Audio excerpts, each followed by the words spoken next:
नमस्ते नमस्ते नमस्कार आप सभी लोगों का। मैं हूं आपका एफएम का होस्ट और आपका एफएम का दोस्त Dev Shah and on behalf of chartered studies academy स्वागत करता हूं आज के इस वीडियो में। आज हम क्विकली डिस्कस करने वाले हैं सीए इंटर मे 25 एफएम के एमसीक्यू सॉल्यूशंस और एक डिस्क्रिप्टिव पेपर का क्विक रिव्यू भी मैं आज आप लोगों के सामने पेश करने वाला हूं। तो मेरे भाई, जैसा भी पेपर गया है, I can already see sadness on lots of faces. तो यार, वंस अ लेजेंड सेड कि जब पेपर टफ आता है तब चेकिंग इजी होती है। तो यार, इसी सहारे अभी आगे बढ़ना है लाइफ में, ठीक है। आप लोग आज पूरी कोशिश करके आए हैं। अगर आज के पेपर में पूरा 3 घंटा आपने अगर ट्राई किया है, जितना ज़्यादा हो सकता है, अगर आज के पेपर में आप अटेम्प्ट करके आए हो, you are already on an advantageous side. तो अगर आप इनमें से कुछ भी करके आए हो आज के पेपर में, एग्जाम हॉल में, तो टेंशन लेने की तो जरूरत ही नहीं है, टेंशन लेने की बात ही नहीं है। सच्ची बता रहा हूँ, एक्सपीरियंस से कह रहा हूँ, टेंशन लेने की बात ही नहीं है, ठीक है। चलो, तो अब हम क्विकली डिस्कस करने वाले एमसीक्यू सॉल्यूशन। और सबसे पहले मैं वही केस स्टडी उठा रहा हूँ जहाँ पर आप लोगों को आज सबसे ज्यादा कठिनाई हुई, that is working capital management, ठीक है। आ जाओ, तो मैं स्टार्ट कर रहा हूँ। XYZ wants to establish a shoe manufacturing unit. इस यूनिट को सेटअप करने के लिए उसने एक लोन लिया है कमर्शियल बैंक, ठीक है ठीक है ठीक है। अभी ये देखो, इस क्वेश्चन में, आज के इस केस स्टडी में जो इंफॉर्मेशन दी गई है ना मेरे भाई, वो बहुत ही अटपटी सी है। तो मैं क्या कर रहा हूँ, एमसीक्यू के हिसाब से जैसे जैसे इंफॉर्मेशन लग रही है ना, वैसे वैसे मैं कर रहा हूँ। जैसे पहला एमसीक्यू इन्होंने डायरेक्टली पूछा हुआ है, ये क्यों लोड नहीं हो रहा है। हाँ, सबसे पहले एमसीक्यू ये लोग पूछते हैं कि टोटल मैन्युफैक्चरिंग कॉस्ट कितना है, टोटल कॉस्ट ऑफ सेल्स कितना है ऑन कैश कॉस्ट बेसिस, ठीक है। By the way, manufacturing cost आज के पेपर में अगर आपकी बत्ती नहीं जली तो लेट मी टेल यू कि टोटल मैन्युफैक्चरिंग कॉस्ट मतलब गुड्स को बनने का टोटल खर्चा कितना, it is nothing but my cost of production. तो cost of production and cost of sales निकालना था ऑन कैश कॉस्ट बेसिस। आ जाओ, तो सबसे पहली चीज मैंने कॉस्ट शीट यहां पे बनाना स्टार्ट किया, ठीक है। तो रॉ मटेरियल कंज्यूम्ड कितना, तो रॉ मटेरियल के रिगार्डिंग ये लोग ऐसा बोलते हैं मेरे भाई कि मेरी एनुअल सेल्स है 30 लाख रुपए, और ये लोग ऐसा बोलते हैं मेरे भाई कि जो रॉ मटेरियल कंज्यूम्ड होगा ना, that will be 25% of estimated sales. तो 30 लाख का अगर मैं 25% करूं तो आरएमसी आता है मेरा 7.5 लाख रुपए। अगली आइटम आती है मेरी डायरेक्ट वेजेस। तो देखते हैं वेजेस के बारे में कोई इंफॉर्मेशन दी हुई है। ये रहा, वेजेस जो है वो 20% ऑफ माई सेल्स है। टोटल सेल्स 30 लाख, उसका 20% मेरा 6 लाख का वेज। कोई डायरेक्ट एक्सपेंसेस नहीं है, तो ये दोनों ऐड करके आता है 13,50,000 का मेरा प्राइम कॉस्ट। अब इधर दिमाग चलना चाहिए था। ये देखो, अब तुम्हें पता है इसके आगे क्या आता है, इसके आगे तुम्हारा ऐड होता है फैक्ट्री ओवरहेड्स। जब जाके तुम्हारा आता है ग्रॉस या नेट फैक्ट्री कॉस्ट, WIP है नहीं तो फैक्ट्री कॉस्ट ही बुलाऊंगा मैं इसको, ठीक है। और ये देखो, फैक्ट्री या मैन्युफैक्चरिंग ओवरहेड एक्सपेंसेस इन्होंने तुमको यहां पे दिया हुआ है कैश, तो ये ऑफकोर्स ऐड होने ही वाला है। अब मेरी बात ध्यान से सुनना, ये लोग क्या बोलते हैं, ये लोग ने इधर घुमाया है कि cash manufacturing expenses at the end of the year will be 60,000। जब हम कॉस्ट शीट बनाते हैं ना, तब हम सिर्फ क्लोजिंग बैलेंस ऐड नहीं करते, पूरे साल में कितना खर्चा हुआ है वो ऐड करते हैं, ठीक है। बट ये जो 60,000 है ना, at the end of the year है, मतलब ये पर्टिकुलर क्लोजिंग बैलेंस है। आप ऐसा बोल सकते हो कि इतने आउटस्टैंडिंग एक्सपेंसेस है 60,000 रुपए के at the end of the year, और ये 1 महीने जितने कैश एक्सपेंसेस आउटस्टैंडिंग है। तो पूरे साल में कितना खर्चा हुआ होगा, तो आपको करना था 60,000 इंटू 12 डिवाइडेड बाई 1 करके, तब जाके आपका आंसर आता 7,20,000 रुपए। और ये पूरे साल में हुए एक्सपेंसेस है, ये ऐड होते हैं। तो अब इसमें आप ये ऐड करते तो आपका आता फैक्ट्री कॉस्ट 20,70,000। कोई ऐसा खर्चा क्वेश्चन में दिया नहीं था जो कॉस्ट ऑफ जो फैक्ट्री कॉस्ट और कॉस्ट ऑफ प्रोडक्शन के या मैन्युफैक्चरिंग कॉस्ट के बीच में बैठ सके। तो यही मेरा आ जाता है कॉस्ट ऑफ प्रोडक्शन, ठीक है। अब इस क्वेश्चन में ना एक हल्का सा एरर है, मैं आपको अभी बताता हूं। देखो कैसा है ना कि अगर मैं सेल्स में से ये माइनस करूँ, क्या बोलते हैं, अगर मैं सेल्स में से माइनस करता हूँ मेरा ग्रॉस प्रॉफिट, तो मेरा कॉस्ट ऑफ गुड्स सोल्ड आता है, ठीक है। साथ ही साथ हम ये अज्यूम कर रहे हैं इस क्वेश्चन में कि opening stock of finish goods and closing stock of finish goods is equal. Opening stock of raw material, closing stock of raw material is equal, क्योंकि और कोई इन्फॉर्मेशन अपने को दी नहीं है। तो इस केस में अपन ने को यही अज्यूम करना था। बट आप सेल्स में से ग्रॉस प्रॉफिट माइनस करके कॉस्ट ऑफ गुड्स सोल्ड निकालते ना, तो जो आपका फिगर आता, और यहां पर सीओपी और सीओजीएस के बीच में कोई डिफरेंस होता ही नहीं। क्यों? क्योंकि opening stock of FG is equals to closing stock of FG. तो यहां पर जो कॉस्ट ऑफ गुड्स सोल्ड का फिगर आ रहा है, और आप sales minus GP is equals to COGS का जो फिगर लेते, ये दोनों एक्चुअली सेम आना चाहिए था, ये दोनों एक्चुअली सेम आना चाहिए था, बट ये सेम नहीं आ रहा है। पता है डिफरेंस क्यों है? Your difference is because of depreciation. तो ये आपका हिडन डेप्रीसिएशन है, मतलब समझ रहे हो। तो जिन्होंने ये अप्रोच से किया होगा उन्होंने डेप्रीसिएशन माइनस नहीं, जिन्होंने डायरेक्टली इस तरह से कॉस्ट ऑफ गुड्स सोल्ड निकाल लिया होता वो लोग गलत होते। क्यों? क्योंकि इस कॉस्ट ऑफ गुड्स सोल्ड में डेप्रीसिएशन इंक्लूडेड होता, बट हमने यहाँ पर जिस तरीके से कैलकुलेट किया है अलग से, हमने डेप्रीसिएशन इंक्लूड नहीं किया है, तो ये वाला कॉस्ट शीट अप्रोच सही है। ठीक है, सो ये cash cost of goods sold जो है आता है मेरा 20,70,000। अब इसी में मेरे जनरल एडमिन ओवरहेड्स 1,80,000 ऐड हो जाते हैं, मेरे general selling and distribution overheads 90,000 है वो ऐड हो जाते हैं, तो मेरा फाइनली मेरा कैश कॉस्ट ऑफ सेल्स आता है 23,40,000।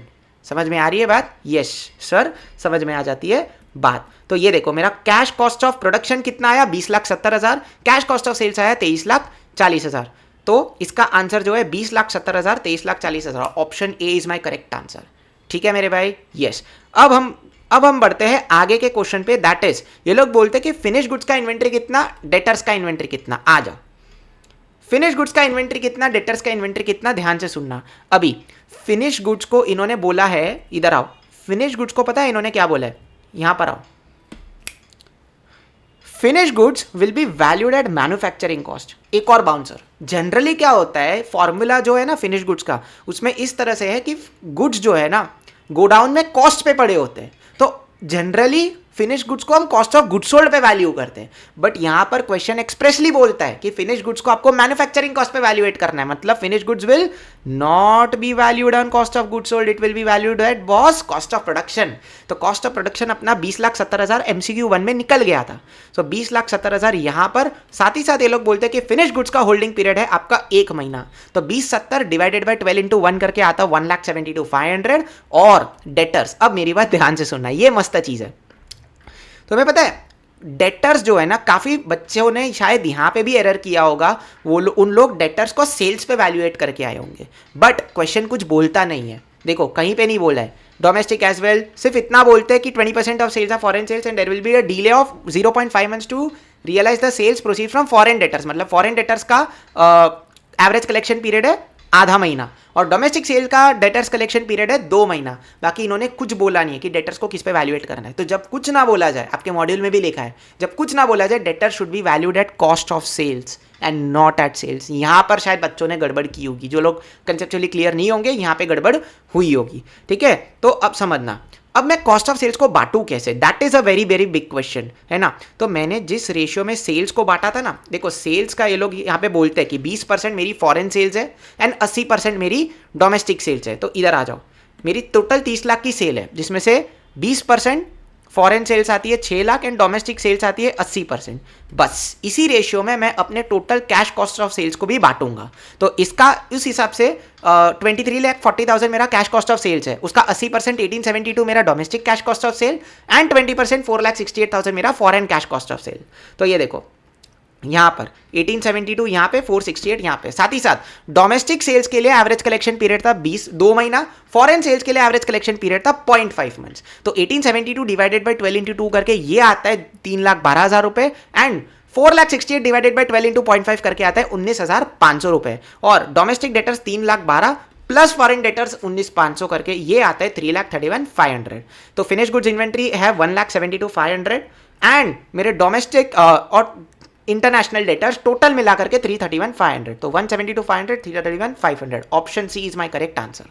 अगले एमसीक्यू की ओर बढ़ते जो बोलता है कि करंट एसेट्स कितना है कैश कॉस्ट बेसिस पे। तो देखो कुछ चीजें अपने पास ऑलरेडी है। अब तुम यहां पर जाके देखोगे ना, तो रॉ मटेरियल ये लोग बोलते हैं कि 1.5 मंथ्स ऑफ इट्स कंजम्पशन है। अब तुम पहला कॉस्ट शीट का एलिमेंट देखोगे तो रॉ मटेरियल कंज्यूम्ड इज 7,50,000, जो हम लोग ऑलरेडी कैलकुलेट कर चुके हैं। एक मिनट, हाँ 7.5 लाख मेरा रॉ मटेरियल कंज्यूम्ड है एंड साथ ही साथ ये लोग क्या बोलते हैं कि मेरे भाई इधर मेरा जो रॉ मटेरियल होल्डिंग पीरियड है वो 1.5 महीना है। तो 7.5 लाख डिवाइडेड बाय 12 into 1.5 महीना आप करोगे तो ये आता है 93,750। सामने ही फिनिश गुड्स की इन्वेंट्री अगर तुम देखोगे तो वो हम लोग यहाँ पे ऑलरेडी कैलकुलेट कर चुके हैं MCQ 2 में। सो इट इज 1,72,500 इधर। डेटर्स हम लोग ऑलरेडी कैलकुलेट कर चुके हैं, कैश क्वेश्चन में ऑलरेडी दिया हुआ है। इसी के अलावा यहाँ पर शायद एस्पिरेंट्स का एरर हुआ होगा, एक और चीज आनी चाहिए थी। तुम देखोगे ना यहाँ पे, तो इन्होंने क्या बोला है that expected annual sales promotion expense 90,000 which will be paid quarterly in advance. मतलब कि ये बॉस प्रीपेड एक्सपेंस है, प्रीपेड एक्सपेंस भी करंट एसेट साइड में जाता है। तो भाई साहब 90,000 पूरे साल का था, इंटू एक क्वार्टर में कितने महीने होते हैं, 4 महीने, अरे हाँ एक क्वार्टर में 3 महीने होते हैं, सो 90,000 इंटू 3/12, तो साल के एंड में कितना आउटस्टैंडिंग बैलेंस, कितना प्रीपेड बैलेंस रहेगा, 22,500। ये भी करंट एसेट साइड में दिखता। ये सारी चीजें ऐड करके आपका करंट एसेट बन जाता मेरे भाई 7,10,250। समझ में आई बात? यस। तो 7,10,250 ये रहा ऑप्शन डी मेरा सही जवाब। अब हम लोग आ जाते हैं मेरे भाई करंट लाइबिलिटीज पे। तो करंट लाइबिलिटीज पे तुम देखोगे ना तो अपने पास 4 चीजें। सबसे पहले तो देखो ये लोग क्या बोलते हैं कि हम अपने सप्लायर्स को भी क्रेडिट पीरियड देते हैं। ये देखो यहां पर किधर गया तुम्हारा, हाँ ये रहा, देखो the company will get credit period of 2 months of consumption from it supply of raw material, मतलब सप्लायर अपने को 2 महीने का क्रेडिट पीरियड दे रहा है, ठीक है। इसी के अलावा ये जनरली जब वैल्यू होता है ना, this is valued at raw material purchased, but once again हम लोग opening inventory of raw material and closing inventory of raw material को सेम मान रहे हैं। तो रॉ मटेरियल जो कंज्यूम्ड होगा वही मेरा रॉ मटेरियल परचेस भी होगा, ठीक है। सो 7.5 लाख डिवाइडेड बाय 12 इंटू 2 तुम करोगे तो ये आता है 1.25 लाख रुपए। इसका भी वर्किंग किया है मैंने शायद,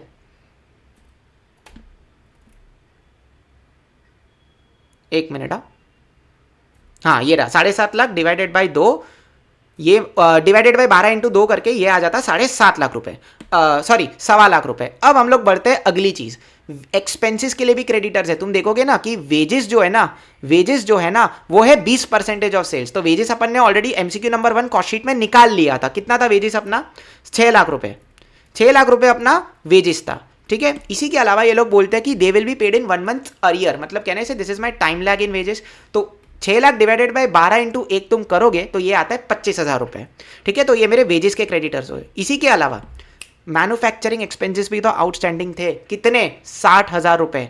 डायरेक्टली यही आ जाएगा क्योंकि ईयर एंड पे करंट लाइबिलिटी साइड में तुम्हारा 60,000 का क्लोजिंग बैलेंस दिखता आउटस्टैंडिंग एक्सपेंसेस के अंदर, कैश मैन्युफैक्चरिंग एक्सपेंसेस का। इसी के अलावा एक और चीज थी तुम्हारी एडमिनिस्ट्रेशन कॉस्ट। एडमिनिस्ट्रेशन कॉस्ट पूरे साल में हुई है 1,80,000 रुपए, और इसमें भी टाइम लगे 1 महीने का। तो 1,80,000 डिवाइडेड बाय 12 इंटू 1 करोगे तो ये आएगा 15,000 रुपए। और यही 4 चीजों को ऐड करके मेरी करंट लाइबिलिटीज बनती 2.25 लाख रुपए। I hope this is clear. तो ये मेरा 2.25 लाख रुपए, option D is my correct answer.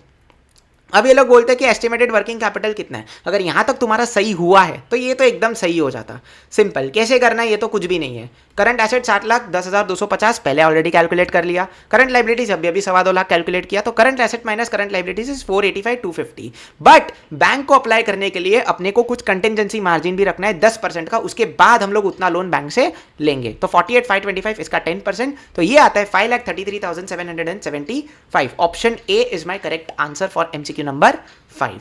चलो, तो this was that tricky working capital वाला केस स्टडी। अब मैं बढ़ता हूं फटाफट से अपने फाइनेंशियल लेवरेज में। Another easy very very easy question, इधर ही सॉर्ट हो जाएगा, इधर आओ। अभी देखो ये लोग क्या बोलते हैं, देखो नेटवर्थ जो होता है ना, कंपनी में एक नेटवर्थ है 5 लाख रुपए का। नेटवर्थ में पता है क्या आता है, इक्विटी शेयर्स प्लस रिजर्व्स दोनों। तो नेटवर्थ है कंपनी का 5 लाख, ठीक है। बेसिकली ये मेरा इक्विटी का कंपोनेंट हो गया। साथ ही साथ डेट इक्विटी रेशियो 2 है, डेट इक्विटी रेशियो 2। जब कुछ ना बोला जाए then debt equity ratio is long term debt divided by equity share capital plus reserves. तो ये हो गया मेरा 2 टाइम्स। लॉन्ग टर्म डेट मेरे पास नहीं है, इक्विटी एंड रिजर्व्स इन्होंने 5 लाख रुपया दिया हुआ है, इज इक्वल्स टू 2।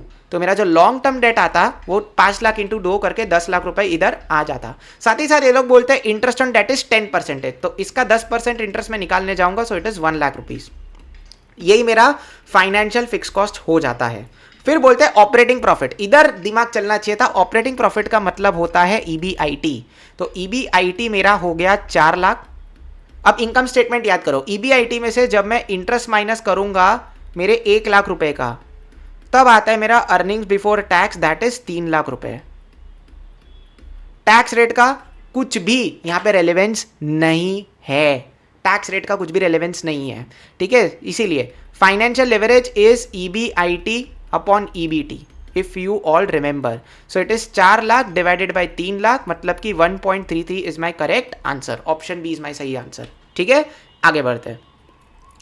फिर अब ये पता है इक्विवेलेंट एनुअल कैश फ्लोज पे इन्होंने तुमको पूछ लिया था, इक्विवेलेंट एनुअल कैश फ्लोज पे इन्होंने तुमको पूछ लिया था। मॉड्यूल में तुम्हारा एक छोटा सा कंसेप्ट है, ठीक है। और एक क्वेश्चन भी देखा देखा सा लग रहा है मेरे को। आ जा, T limited is looking for a capital project in order to replace its existing old machine. इसके पास दो प्रपोजल है, ठीक है। जनरली अब क्या हिंट था कि इक्विवेलेंट एनुअल कैश फ्लोज का कंसेप्ट यूज करना है, जब दोनों प्रोजेक्ट्स की लाइफ अनइक्वल होती है तभी we have to use that, ठीक है। तो इनिशियल इन्वेस्टमेंट, तो यही मेरा present value of cash outflows हो गया।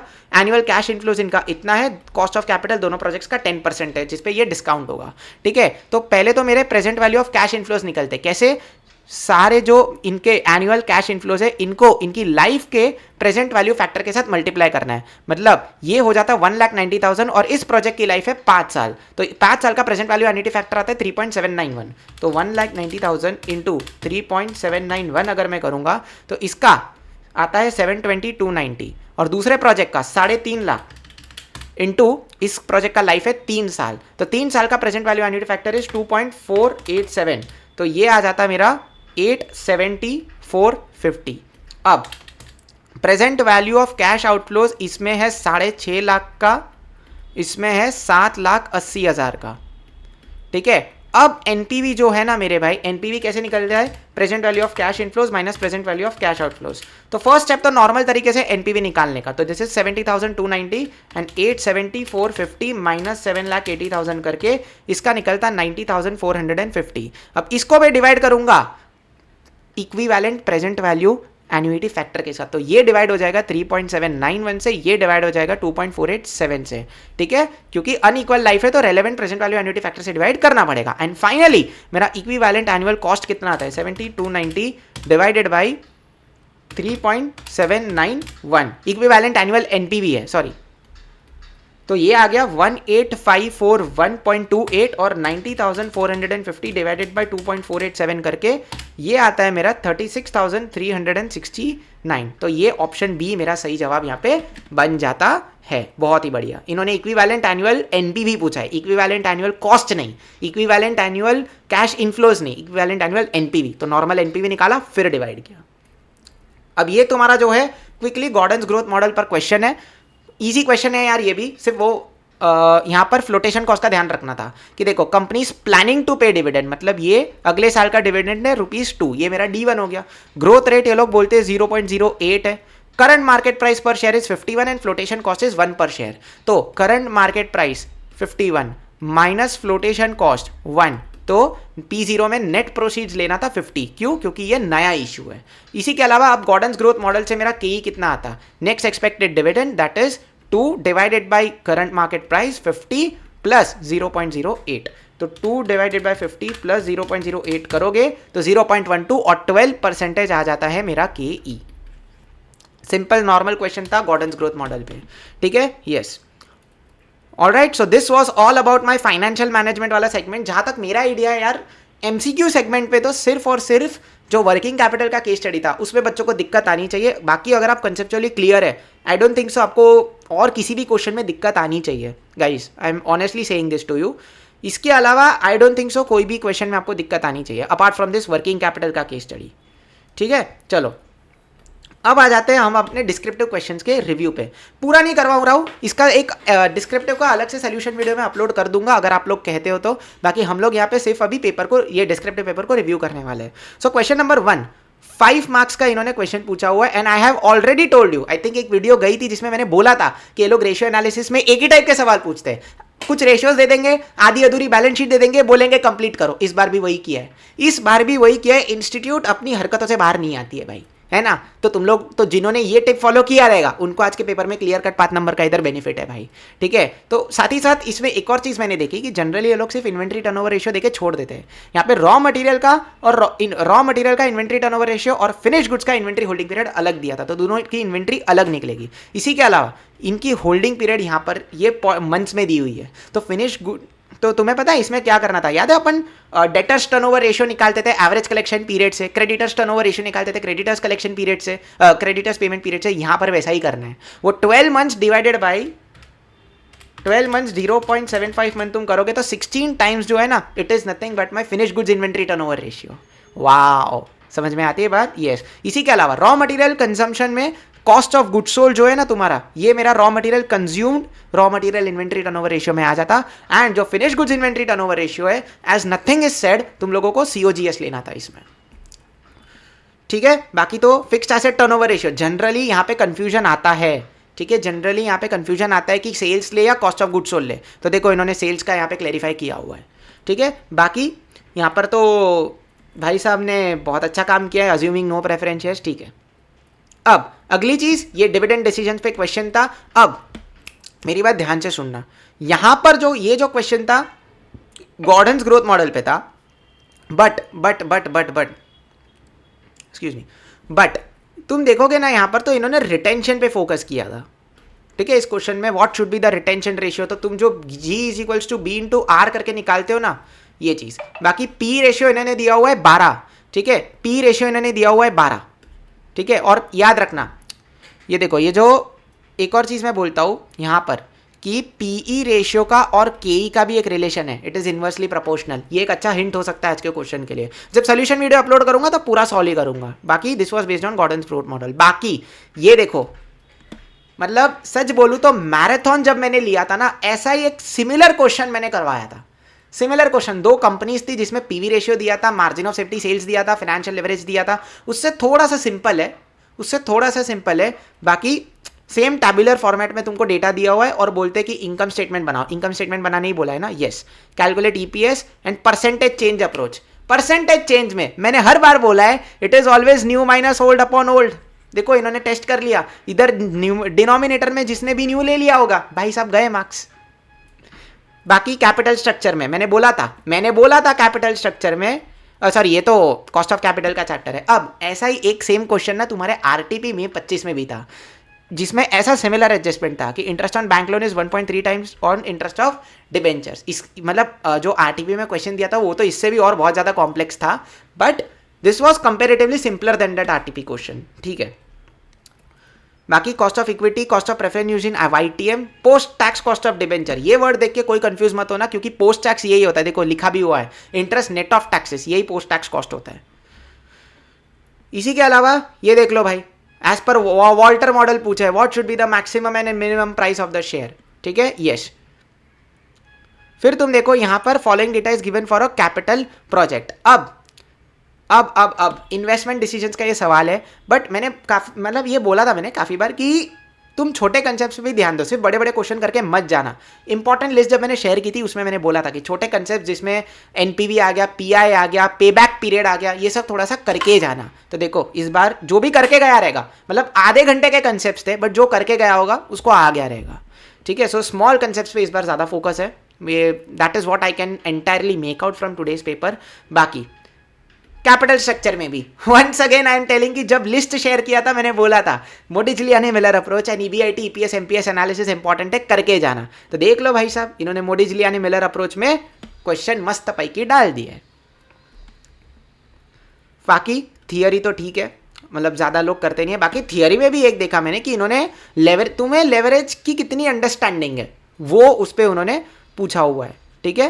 तो that's all about it, that's all about my बस that's all about today's FM paper. अब सच बोलूँ तो मैंने हर बार बोला है कि यार नो पेपर इज ट्रिकी, आज के पेपर में भी सेम चीज़ था, इन्होंने कुछ चीज़ें ट्रिकी डाली। बाकी रेशियो एनालिसिस का क्वेश्चन जो कंसेप्चुअली क्लियर था वो करके आता, वॉल्टर्स मॉडल जो कंसेप्चुअली क्लियर था करके आता, बाकी के MCQs apart from working capital management जो कंसेप्चुअली क्लियर था करके आता, इन्वेस्टमेंट डिसीजंस के छोटे छोटे कंसेप्ट्स जिसने किए होते जो कंसेप्चुअली क्लियर था वो करके आता।